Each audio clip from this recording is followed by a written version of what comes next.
ఇటీవల జరిగిన తెలంగాణ ముందస్తు ఎన్నికలకు ఎంతటి హైప్ క్రియేట్ అయిందో ప్రస్తుతం తెలంగాణలో జరగబోయే లోక్సభ ఎన్నికలు కూడా అంతకంటే ఎక్కువ హైపే క్రియేట్ చేస్తున్నాయి. 16 ఎంపీ సీట్లే లక్ష్యంగా టీఆర్ఎస్ ప్రచారంలో దూసుకుపోతూ హడావుడి చేస్తోంది.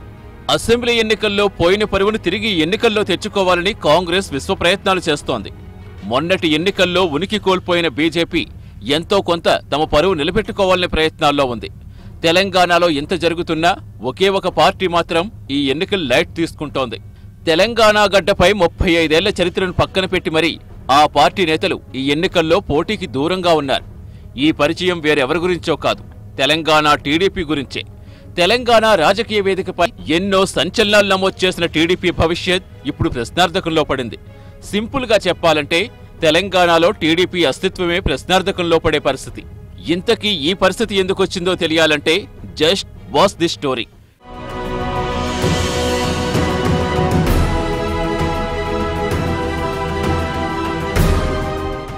టీడీపీ గురించి చెప్పుకోవాలంటే ముందుగా ఆ పార్టీని ఏపీ, తెలంగాణ అంటూ వేరు చేయలేం. అప్పటిదాకా సినిమా నటుడిగా అన్ని ప్రాంతాల మనసు గెలుచుకున్న ఎన్టీఆర్ 1982లో రాజకీయ అరంగేట్రం చేయాలని నిర్ణయించారు. ఈ క్రమంలోనే ఆత్మగౌరవ నినాదమే అజెండాగా తెలంగాణ గడ్డపై 83లో తెలుగుదేశం పార్టీ స్థాపించారు. పార్టీ పుట్టుక మొదలుకొని పార్టీ విధి విధానాల వరకు అన్ని తెలంగాణ వేదికగా పురుడు పోసుకున్నవే. ఎన్టీఆర్ ఆత్మగౌరవ నినాదానికి ఆకర్షితులై చాలా మంది విద్యావేత్తలు రాజకీయాల్లోకి వచ్చారు. అలా ఎన్టీఆర్ వెంట, తెలుగుదేశం వెంట నడిచిన వారిలో ఎక్కువ మంది తెలంగాణకు చెందిన నేతలే ఉన్నారు.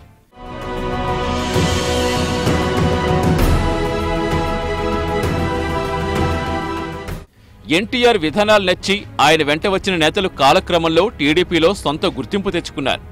మోతుకుపల్లి, తుమ్మల, దేవేంద్ర గౌడ్, పోచారం, నాగం, రావుల ఇలా ఒకరేమిటి ఎంతో మంది నేతలు ఎన్టీఆర్ అనే గొడుగు కింద నుంచే వెలుగులోకొచ్చిన వారే.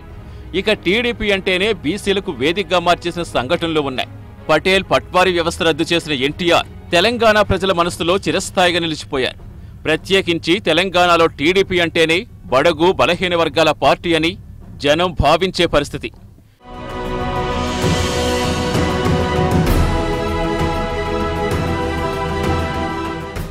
ఎన్టీఆర్ తర్వాత పార్టీ చంద్రబాబు చేతుల్లోకి వచ్చిన సమయంలో కూడా పార్టీని అధికారంలో ఉన్నా ప్రతిపక్షంలో ఉన్నా టీడీపీని తెలంగాణలో లైమ్లైట్లో ఉంచుతూ వచ్చారు.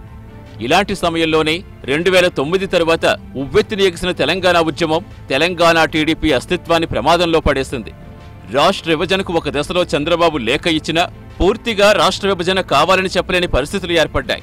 ఇదే క్రమంలో పార్టీలో ఎంతో సీనియర్లను పేరు తెచ్చుకున్న నాగం, పోచారం లాంటి నేతలు పార్టీని వేయడం పార్టీ కార్యకర్తల్ని డైలమాలోకి నెట్టింది.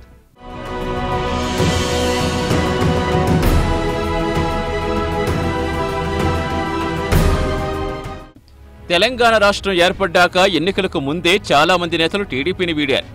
ఎన్నికల సమయంలో బీజేపీతో కలిసి పొత్తు పెట్టుకుని పోటీ చేసిన టీడీపీకి అనుకున్న ఫలితాలు దక్కలేదు.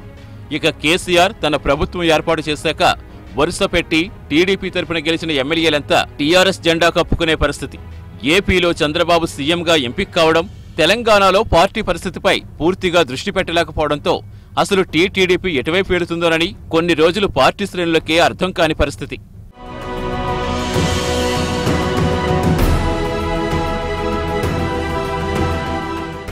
ఇదే సమయంలో తెరపైకి వచ్చిన ఓటుకు నోటు వ్యవహారం టీడీపీ ఇమేజ్ను గట్టిగా దెబ్బకొట్టిందనే చెప్పాలి. ఎమ్మెల్సీ ఎన్నికల్లో ఓటు కొనేందుకు టీడీపీ నేత రేవంత్ డబ్బులిస్తూ అడ్డంగా దొరికి జైలు పాలు కావటం, ఆయన్ను చంద్రబాబు వెనకేసుకొచ్చే క్రమంలో రేవంత్ పార్టీని తన చేతుల్లోకి తీసుకోవడం లాంటి పరిణామాలు జరిగాయి.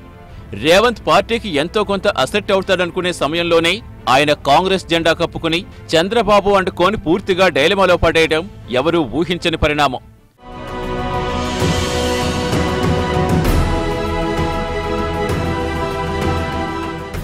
అప్పటిదాకా ఒక ఎత్తు అయితే తెలంగాణ ముందస్తు ఎన్నికలు ఒక ఎత్తు. జాతీయ స్థాయిలో కాంగ్రెస్తో పొత్తుకు సిద్ధపడ్డ చంద్రబాబు తెలంగాణలో మహాకూటమి పేరుతో ప్రతిపక్షాలను ఏకం చేసినా ఫలితాలు రివర్స్ అయ్యాయి. తెలంగాణలో అది కూడా ఖమ్మం జిల్లాలో టీడీపీ 2 సీట్లు మాత్రమే గెలుచుకునే పరిస్థితి. అందులోనే సత్తుపల్లి ఎమ్మెల్యే సండ్ర ఇప్పటికే టీఆర్ఎస్లో చేరారు. పార్టీలో తలపండిన నేతలు, ఎమ్మెల్యేలు, జనంలో ఎంతో కొంత క్రేజ్ ఉన్నవాళ్లు అందరూ వెళ్లిపోగా ఇప్పుడు టీడీపీలో అతి కొద్ది మంది నేతలు మాత్రమే మిగిలారు. ఇక రావుల, పార్టీ అధ్యక్షుడు ఎల్ రమణ లాంటి నేతలు ప్రెస్ మీట్లకే పరిమితమవుతున్నారు.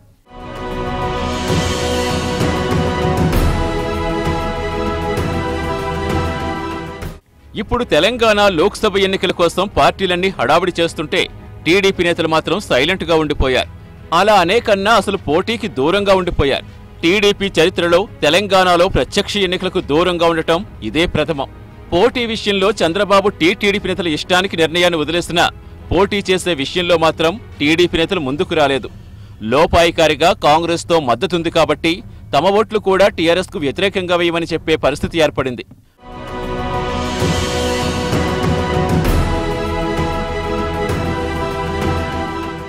మొన్నటి అసెంబ్లీ ఎన్నికల సమయంలో పార్టీ పూర్వవైభవంపై పలు అంచనాలు పెట్టుకున్న టీడీపీ నేతలు ఫలితాల తర్వాత పూర్తిగా డైలమాలో పడ్డారంటున్నారు. ఈ పరిస్థితుల్లో పార్టీ క్యాడర్ కూడా అయోమయంలో ఉండే పరిస్థితి. ఇక ఏపీ ఎన్నికల ప్రచారంలో బిజీ అయిన చంద్రబాబు తెలంగాణలో పోటీని సీరియస్గా తీసుకోకపోవడం వల్లే ఈ సమస్యనంటున్న వారు లేకపోలేదు. ఏది ఏమైనా ప్రత్యక్ష ఎన్నికలకు కొద్ది రోజుల పాటు దూరంగా ఉండాలని టీడీపీ నేతలు తీసుకున్న నిర్ణయం పార్టీ క్యాడర్ను మాత్రం డైలమాలో పడేస్తోంది. ఎన్టీఆర్ ఎంతో అభిమానించే తెలంగాణ గడ్డపైనే టీడీపీ అస్తిత్వం కోల్పోయే పరిస్థితి రావటం టీడీపీ కార్యకర్తలకు మాత్రం మింగుడు పడ్డం లేదు. రాబోయే రోజుల్లో తెలంగాణలో కొంతవరకైనా టీడీపీ తన ఉనికి నిలుపుకోలేకపోతే ఇక్కడ టీడీపీ మనుగడే కష్టమండంలో ఎలాంటి అతిశయోక్తి లేదు.